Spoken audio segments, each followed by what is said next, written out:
lagi disamperin anak kecil. Oke. Udah. Mas, kamu nomor 3, kamu bawa apa? Bawa sesuatu? Enggak. Atau harus digeledah? Bentar ya. Tasya.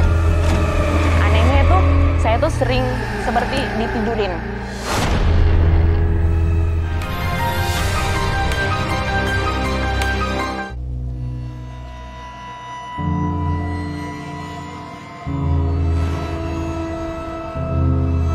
Alam semesta terbagi atas berbagai dimensi. Dimensi nyata bagi kita manusia dan juga dimensi tak kasat mata yang hidup di sekitar kita. Mereka hanya terpisah oleh tirai setipis sutra dan rentan menyeberangi alam kasat mata. Menunggu momentum, menanti lengah para medium. Malam ini di Medium bersama saya Nico Oliver, tapi saya tidak sendirian. Seperti biasa ada teman indigo kita, Tasya Siahaan.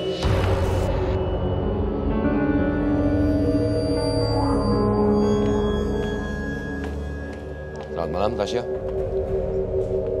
Dan selain Tasya, tentunya juga sudah ada penggambar astral kita, Ervan.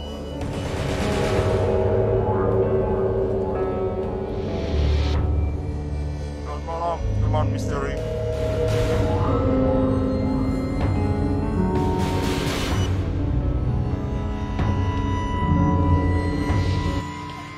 Selamat malam Ervan. Dan teman misteri, selain Tasya dan Ervan tentunya juga sudah hadir ke 30 panelis kita. Tentunya teman misteri saat ini saya akan mengundang satu medium selebriti yang akan membagikan pengalamannya yang berhubungan dengan kisah mistis dalam hidupnya. Saya akan mengundang Sesi Idris.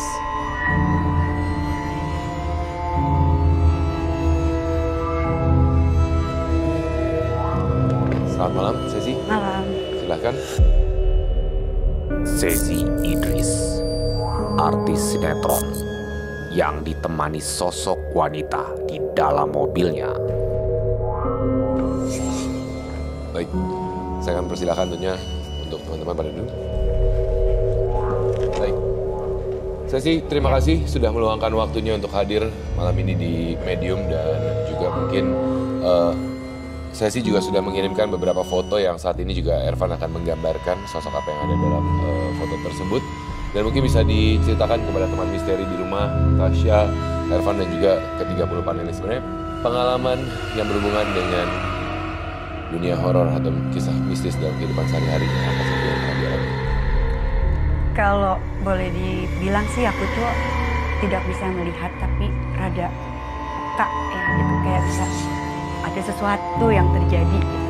Terus kalau aku menceritakan satu hal yang benar-benar aku ngerasain sendiri adalah karena kita tuh kan kalau syuting tuh pulang pasti pagi ya, gitu. Tidak punya waktu tertentu. Dan saat itu aku pulang sekitar jam 2:30. Anak aku kebetulan belum tidur pagi. Akhirnya aku minta tolong bukain pintu. Anak ini ikut turun ke bawah.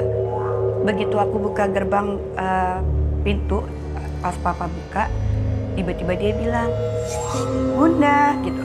"Bunda," ini anakku yang laki ya, yang pertama. "Bunda, Bunda sama siapa pulang?" gitu. Terus aku dari jauh yang, "Sama siapa, orang Bunda sendiri." Terus dia kayak penasaran gitu, kayak, "Sama siapa Bunda?" Begitu aku masuk ke dalam garasi dalam, anak itu masih ngeliatin mobil. "Bunda, kamu sama siapa tadi?" "Nggak ada, Bunda pulang sendiri." Enggak, kamu tuh berdua, aku tuh ngeliat kamu berdua." "Nggak ada, Bunda sendiri." Dan dia nyampe di kamar pun dia masih penasaran. "Bunda tuh pulang sama siapa sih tadi, Bun?" Dan aku di saat itu aku ngerasa kayak, berarti tadi aku siapa ya di mobil? Selama Perjalanan pulang dari Cibubur ke lokasi rumah ke artinya lokasi ada rumah. yang menemani. Iya. Kemudian apakah anak dari Sesi juga mungkin lebih menjelaskan lebih detail nggak sih sosok yang dia lihat, apakah pria, perempuan? Iya, atau dia ngasih tahu sih, dia ngasih tahu itu adalah tadi itu Bunda sama perempuan. "Bunda sama siapa?" gitu. "Gak ada, kayak Bunda sendiri," aku bilang gitu. Tapi dengan penasaran si anak kecil ini tuh sampai pagi pun dia, "Bunda," gitu. Yang namanya anak 4 tahun kan dia penasaran banget ibunya pulang pagi sama siapa gitu kan. Aku tetap bilang gak ada, Bunda sendiri. Dan itu sih takut sih aku saat itu. Tapi selama perjalanan itu, ketika kejadian hari itu, apakah Sesi sendiri dalam perjalanan pulang ada sesuatu yang aneh kah terjadi atau bagaimana? Maksudnya merasakan sesuatu kah? Nggak ada sih ya, pokoknya aku itu kalau pulang syuting malam, spion dalam aku itu pasti aku tutup gitu kan. Dan aku berusaha di samping kiri aku nih, bangku kosong ini selalu aku isi barang yang banyak. Gitu, biar aku menghilangkan rasa takut aku ada siapa di sebelah. Jadi aku tuh berusaha untuk, nggak deh, aku nggak ada siapa-siapa, nggak ada sosok apapun gitu. Jadi selama perjalanan itu aku kayak ngerasa ya biasa aja gitu. Aku berusaha untuk, pokoknya aku tuh kalau pulang pagi syuting aku berusaha untuk sepositif mungkin gitu. Walaupun aku ada beberapa hal kejadian yang bagi aku kok aneh ya, tapi aku tetap yang positif karena sendirian kan, perjalanan aku juga jauh gitu. Jadi aku nggak mau ngerasain apa-apa. Jadi artinya sebenarnya yang memang melihat sosok tersebut adalah anak dari Sesi ya. Tapi sebelumnya mungkin Tasya, saya boleh minta bantuannya untuk screening terhadap Sesi juga terlebih dahulu. Seperti apa auranya, kemudian juga mungkin apakah sensitif atau tidak atau bagaimana, silakan. Sesi boleh. Boleh Kak Tasya. Jam tangannya, dingin loh tangan saya. Ya, Kak Sesi ini kelihatan sensitifnya, bahkan sebenarnya terbuka. Jangan terbuka, dirinya tuh terbuka gitu. Jadi sebenarnya kalau mau lihat bisa lihat. Terus kadang-kadang bisa ngerasain, bukan kadang-kadang, sebenarnya sering ngerasain, tapi selalu ditutup sama aura positif itu. Mau ya udah kalau ada sesuatu, enggak lah, tutupin barang, tutupin apa, semua dicari alasannya. Selalu mencari alasan terhadap sesuatu yang dilihat. Terus nggak pedulian juga, jadi berusaha untuk bodo amat aja apapun yang terjadi.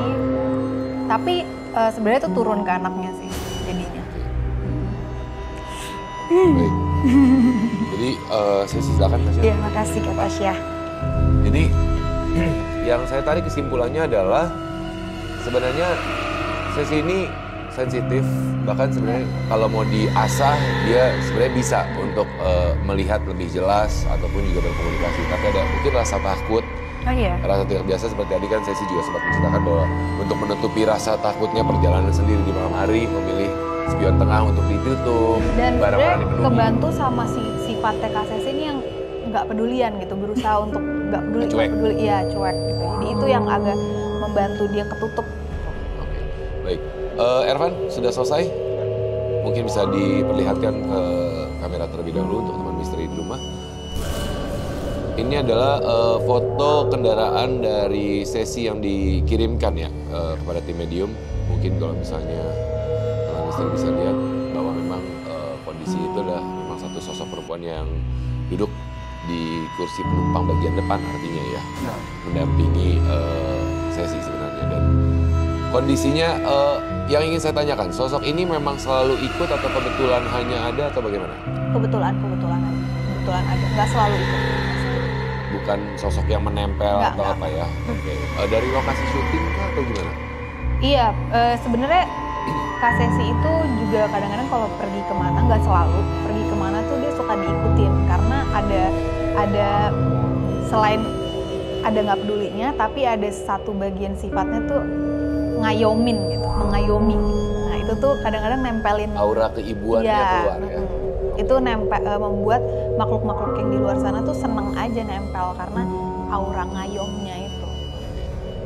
Nah, Sesi mungkin ada pengalaman lain selain itu yang ya kadang-kadang kita sering melupakan atau apalagi terutama tadi Sesi juga sempat bilang bahwa dihajar dengan logika dulu. Emang ada yang aneh gitu, tapi mungkin ada pengalaman lain coba diingat-ingat kembali gitu. Banyak Kak, aku kalau mau diingat pengalaman aku tuh banyak ya, cuman aku tuh berusaha untuk melupain gitu. Jadi kalau dari zaman SMA tuh aku udah mulai bisa ngerasain yang nempel, yang apa gitu. Jadi aku tuh kalau udah mulai ngerasain badanku ketempel, pasti si tulang pelikat aku nih, pelikat kanan tuh pasti itu sakit. Sampai aku tuh harus ngomong gitu ya, sampai aku harus ngomong ke si gendolan aku ini kayak, udah sana gitu. Capek nih, berat gitu. Saking nggak ada yang bisa ngobatin Kak. Mau diurut sedalam apapun tuh pakai kayu, itu nggak akan bisa. Dan yang bisa ngobatin tuh sebenarnya tangan papa aku gitu. Sampai aku tuh sampai Udah, makanya aku sekarang kalau udah plikat aku sakit, aku tuh banyakin zikir. Aku udah nggak bisa lagi berbuat apa-apa karena kalau udah sakit tuh sakit banget kan. Oke. Nah, oke. Aku coba lihat ya. Apakah memang sebenarnya terbuka atau bagaimana gitu ya? Pasti kalau lagi ada yang gendol tuh di sini tuh kayak ketusuk, pegel, berat semuanya ada di sini. Parah. Ya. Parah Kak. Ini tuh sebenarnya bukan bolong, tapi itu sensor ya Kak Sesi. Sensornya ada di belakang. Jadi ketika ada sesuatu yang buruk atau energi yang nggak bagus ada di deket dia, pasti ini sakit. Iya. Dan itu aku udah bisa ngerasain itu dan aku harus bisa ngelawan itu kesini-sini. Jadi aku harus yang aku nggak boleh nih kayak gini terus, masa aku kesurupan terus gitu. Masa kayak kalau di lokasi syuting itu aku sering banget ketarik energi yang aku pernah kekunci di pintu kamar mandi, itu rasa lagi duduk kayak gini tiba-tiba aku mulus banget Kak. Datanglah aku ke kamar mandi itu dan aku cuma ngunci biasa loh, cetek gitu. Cetek sekali, tapi itu pintu nggak bisa dibuka.